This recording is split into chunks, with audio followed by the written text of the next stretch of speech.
В Инстаграме подключаются к Всем нам. привет.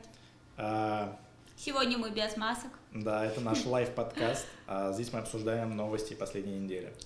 Интересные новости Да, за последнюю интересные неделю. новости за последнюю неделю в мире, в Татарстане и вообще во Вселенной. Так, всем привет. Приветствуем зрителей телеканала ТНВ. Это наш очередной еженедельный подкаст. Сегодня мы будем обсуждать интересные, на наш взгляд, новости. За последнюю неделю. Да, которые происходили в мире и в Татарстане. В России. Да. Так, вы можете задавать свои вопросы. Мы вещаем и ВКонтакте, и в Инстаграм, и в Ютуб, и в Твиттер, и в Mail.ru агент, и на стационарный телефон. Короче, задавайте свои вопросы, пишите, предлагайте какие-то новости обсудить. У нас есть свои новости, которые мы хотим обсудить, а вы можете предлагать свои новости. Итак, первая новость какая у нас сегодня? Я знаю, что на этой неделе, во вторник, 19 мая, открылись музеи в Казани. И значит, что ты думаешь? Я вчера захотела сходить в музей, в ИЗО-музей, который открылся после реконструкции. Угу. Так он закрыт? Я такая думаю, а я не поняла, почему он закрыт, раз все открыли. Хазина работает, музей современного искусства тоже, а ИЗО нет. Вам не кажется, что... Ты не пробовал? Ты вообще не собирался идти? Я нет. Я вообще считаю, что Регина единственный возмущенный этим фактом человек. Нет, ну я в принципе, я в обычной жизни не часто в музей ходил. То есть понятно, что там в Москве в какие-то исторические легендарные музеи люди бы хотели посетить, но и туристов сейчас нету. То есть как бы те, кто сходил бы в эти музеи. А я хочу посещать музей, который я уже посещала 100 раз. Это какой? ИЗО-музей, который закрыт. Но там же была реконструкция, я хотела посмотреть на него после реконструкции, и мне не удалось. Уважаемые зрители, пожалуйста, пишите в комментариях, собирались ли в музей и смогли вы туда попасть. Я возмущена. Вот тут у нас в Инстаграме спрашивают, когда 11 классы будут сдавать ЕГЭ. ЕГЭ будут сдавать со 2 июля, насколько я знаю. Об этом заявил Владимир Путин сам. Со 2 по 18 июля, по-моему, ЕГЭ будут сдавать. То есть там будет буквально между экзаменом разница в 2-3 дня. И после 18 июля будут еще дополнительные дни. То есть, в принципе, весь июль. То есть, если обычно сдавали в июне, и потом учителя уходили в отпуск июль-август, то сейчас уже, получается, они, скорее всего, идут в июне в отпуск. И как-то неполный отпуск у них будет разделенный такой. Вот.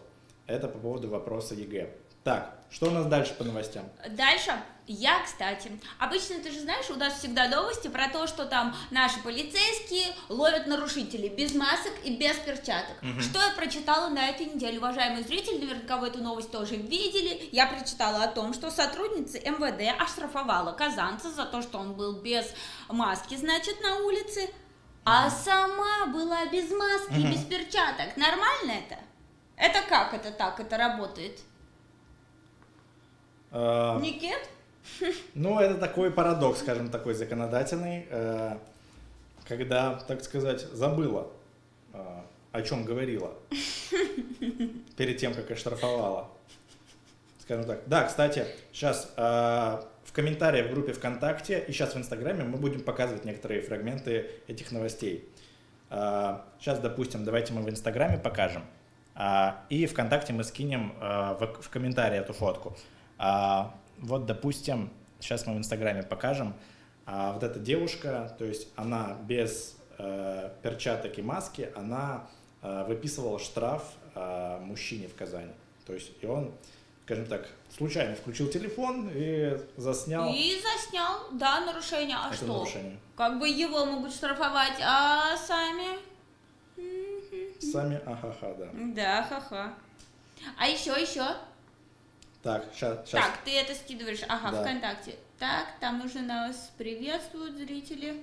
Да. Итак, что еще? Ну, наверное, это одна из самых забавных, обсуждаемых новостей. И, кстати, Эту новость обсуждали, даже прознали, то есть в разных странах.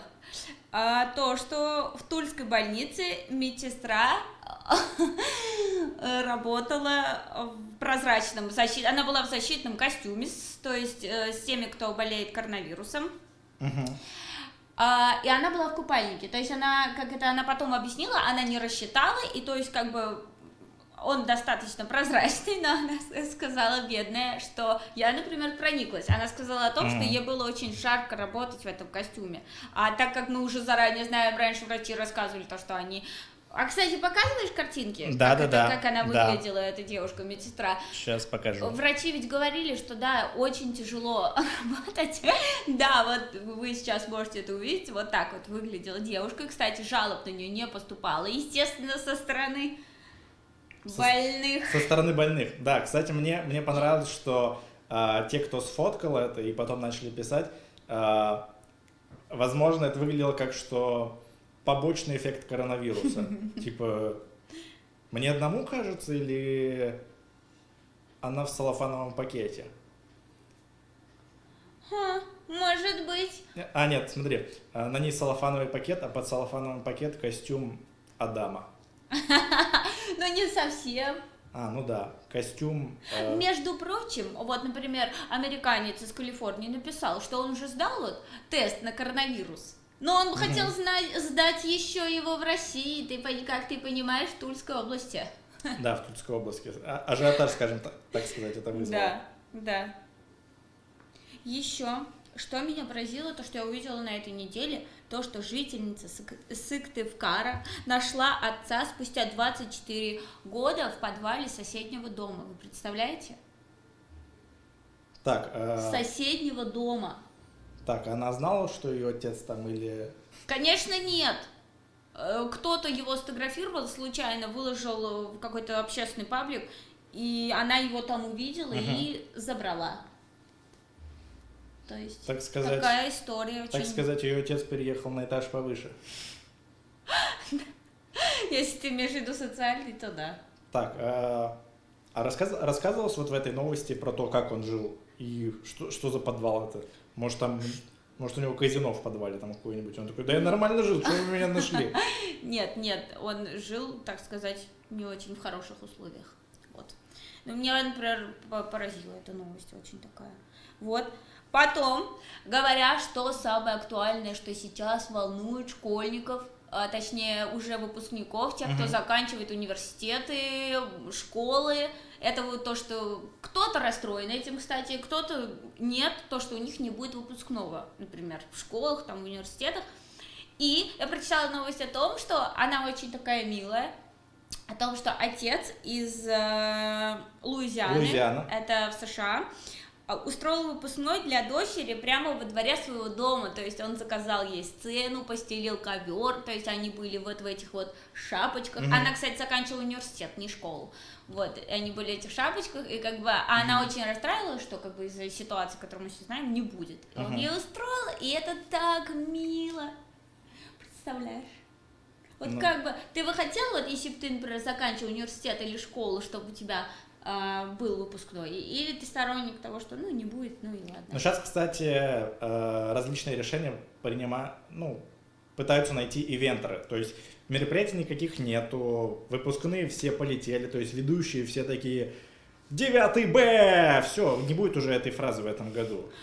Лучший класс в городе, все, сейчас они пытаются делать онлайн выпускные, то есть есть такие предложения, когда делают онлайн выпускной. Я, конечно, не знаю, насколько... Это как зум-вечеринки, о которых я говорила. Зум-вечеринки? Онлайн-вечеринки. Не знаю, насколько выпускной хорош будет в онлайн-формате, но формат, который предложил отец девушки из Луизианы, такой прикольный. То есть, как минимум, создает такой антураж того, что выпускного... семья может устроить выпускнику, да. Да, сейчас, я еще в Инстаграме покажу вот эту фотографию. Сейчас, если она у меня была. Давай. Ага, вот она. Вот. Так, вот в Инстаграме, да, те, кто может нас посмотреть в Инстаграме, я поставил фотографию в Инстаграм. Как это выглядело, да, посмотрите, пожалуйста. Вот. Так, идем дальше. Выпускной онлайн у нас было. Так, Что дальше? На этой неделе было интересное видео, связанное вот с режимом самоизоляции для тех, кто прилетел из стран зарубежья, то их помещают на карантин, специальные такие либо здания санатория, то есть только... В общем, изолируют от родных, там, от друзей. Да, и было такое видео, где человек вышел позаниматься спортом, из информации, которую мы имеем. Кстати, он спортсмен, да? Да, из видео видно, что он спортсмен, потому что догнать его так и не смогли. Сейчас... А ведь за ним бежало сколько? 5 сотрудников, да, Росгвардии? 5. Там сначала один побежал, потом второй подключился, в итоге ничего так и не получилось. В общем, на видео... Никит, ты будешь показывать видео? Да, я скину в комментарии сейчас. В комментарии в Инстаграм и в комментарии во ВКонтакте сейчас он скинет видео. В общем, там за ним бегут, и видно, что он как бы в шортиках. Да, он там в шортиках? Да. И он бежит, но его в итоге не догоняют. А пытаются поймать ведь впятером. Это же... Да, в итоге он забегает. Там вот это видео есть с нескольких ракурсов, то есть лучше, чем Олимпиаду сняли. 5 ракурсов с разных этажей. Наверное, даже есть видео, где прям сам росгвардеец снимает еще, как он бежит. Так, сейчас я скину в комментарии это видео. Так, идем дальше. Еще на этой неделе из Казани было видео о том, как люди в желтых костюмах, давайте так, сотрудники службы, которые занимаются обработкой поверхностей. Короче, в желтых костюмах, напоминающие очень сильно миньонов. В комментариях очень сильно это оценили, что они похожи на желтых миньонов. Забавно, они играли в баскетбол. Сейчас мы тоже все это то есть, покажем. как бы они занимались спортом, но притом защищали себя. Вот посмотрите, пожалуйста, у нас видео идет в Инстаграме. Сейчас Никита скинет видео ВКонтакте, в комментариях. ВКонтакте мы тоже отправим. Кажется, у нас там комментарии. Да, сейчас мы почитаем все комментарии обязательно. Так, вот сейчас ВКонтакте я скинул. Вот это очень забавно выглядело на видео. Так, все, видео есть и там, и там. Так. И на мой взгляд, одно из таких очень знаковых, интересных событий, то, что произошло на этой неделе, то, что в Дубае самое высокое здание в мире, Бурдж-Халифу, осветили в цвета флага Татарстана. Да. Кстати, издалека, когда я увидела на фото это, я и видео, и фото смотрела, на фото это выглядело как будто Симбике. Да. То есть оно не выглядело настолько массивным, какой оно на самом деле. Да, на самом деле очень красиво было. Очень красиво, да. Сначала, когда я первый раз увидел эту фотографию, то есть утром в соцсетях, мне показалось, что типа на фотошопе, да, прям на Сюмбике просто флаг Татарстана. А потом оказалось, что это еще и Дубай и реальная проекция. Ага. Так, сейчас. Мне это, знаешь, что напомнило? В прошлом году в День Республики, в цвет флага Татарстана освещали, в общем, попросили жители, в Канаде живут наши соотечественники, они просили как бы администрацию Ниагарского водопада осветить вот водопад в цвет флага Татарстана. Это было очень тоже прикольно, то есть как бы спасибо большое. Ждем, когда... Эйфелеву башню? Нет, ждем, когда в космос вылетит настолько много спутников, что Земля окрасится во флаг Татарстана. И такая общая фотка, ряд планет, и там одна планета Татарстан. Да, класс. Как вам такой проект инвестирования денег? Ладно, сейчас. Особенно в кризис. Да. А еще, что меня потрясла, какая новость на этой неделе, которую я прочла. В общем, родители какого-то мальчика, ребенка на одном из сайтов объявлений, которые существуют у нас в России, выставили как бы, что отдадут ребенка в добрые руки, представляете? То есть они подписали, что это маленький вредитель ищет новых родителей. Питомец там, по-моему, был написан, да? Там была категория «другие питомцы». Да, вот сейчас мы в Инстаграме поставили, Да, сейчас вот скинем в комментарии посмотрите, ВКонтакте. пожалуйста. То есть там написано описание мальчика, что как он себя ведет, и его хотят отдать, как бы. Ну, это, конечно, родители, наверное, пошутили. Вот, но... Пошутили и купили ему поводок. Да. Ну нет, на самом деле это просто шутка, то есть мы не, скажем так, не агитируем для того, чтобы... Нет, и это к тому, что уже родители не справляются, и, видимо, детей поскорее нужно отправлять в школы. Вот к чему это было все. Так. Да, сейчас я скину еще в ВКонтакте, в комментариях.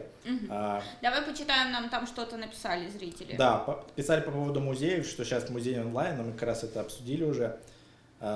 Музей онлайн, да. Ну, кстати, да, я про это уже тоже говорила в других подкастах, то, что да, онлайн есть. Я, кстати, сходила на выставку онлайн Ильгизара Хасанова. Она называется, я не вспомню сейчас название, но там что-то с деревом, то есть его коллекция, собранная там, по-моему, за 20 лет.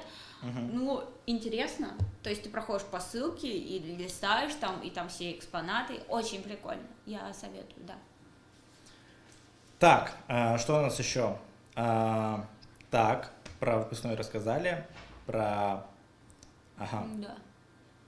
Так, что еще у нас было интересно на этой неделе? Так, видео мы показали. Да. Бегал разгодился, показали.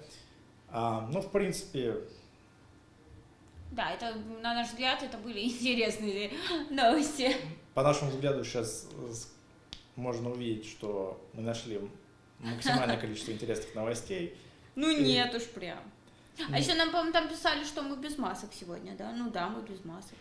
Нет, мы уже как бы 2 недели работаем вместе, и то есть это достаточно для того, чтобы понять. То есть на улице мы ходим в масках, на работе, то есть у нас уже такой коллектив, который проверен временем, поэтому Да. мы все проверили. Так, все новости, которые мы сейчас для себя выбрали, мы обсудили. На комментарии все. Так, сейчас Да, смотрим. все ответили. Так, салам, на этот комментарий тоже ответили. Так, что еще? Так, ну социальная дистанция, вот по поводу инспектора. Да, просят отдохнуть, чтобы понюхать рот. Вот такой комментарий у нас есть в группе ВКонтакте. Так, комментариев у нас больше нет. Это значит, что мы обсудили все новости на сегодняшний день, за прошедшую неделю.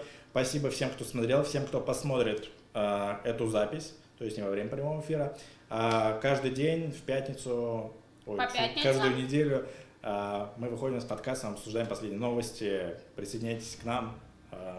Пишите в комментариях. Кстати, я забыла сказать о том, что дорогие ученики, которые нас смотрят или посмотрят, которые заканчивают выпускники, которые заканчивают университет или школу, пишите свои истории о том, как вы будете проводить выпускной. То есть какие у вас идеи, может вам преподаватели, учителя, вы сами предлагаете что-то интересное, вот как это провести безопасно. Все, всем спасибо, кто Всем смотрел нас в спасибо. Инстаграме, кто смотрел ВКонтакте, в Ютубе, в Твиттере. Спасибо каждую неделю.